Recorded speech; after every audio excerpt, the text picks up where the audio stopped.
আসসালামু আলাইকুম। সবাই কেমন আছেন? আশা করি আল্লাহর রহমতে সবাই অনেক ভালো আছেন। আজকে শুক্রবার 12ই জুলাই। এটা আমার সকালের ব্লগ।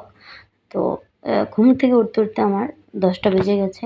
তো নাস্তায় কী খাবো মাথায় কিছুই আসছিল না কী খাবো। তো ঝটপট নুডলস রান্না করার বুদ্ধিই আসলো মাথায়।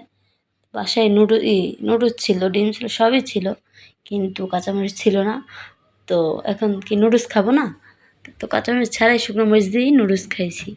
গতকাল বাজারে গেছিলাম, কাঁচামরিচের পর জিজ্ঞেস করলাম ১ প ৯০ টাকা।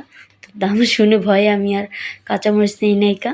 কী করার, এত টাকা দিয়ে আমি কাঁচামরিচ কিনবো? তো এই জন্য আর কাঁচামরিচ কিনি নাই। তো দেখেন কীভাবে রান্না করছি, কাঁচামরিচ ছাড়াই নুডলস রান্না করছি।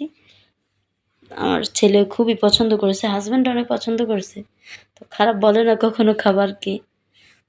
আসলে বউর যদি রান্না খারাপও হয়, স্বামীরা কখনো খারাপ বলে না। এটাই হচ্ছে সবচেয়ে বড় কথা।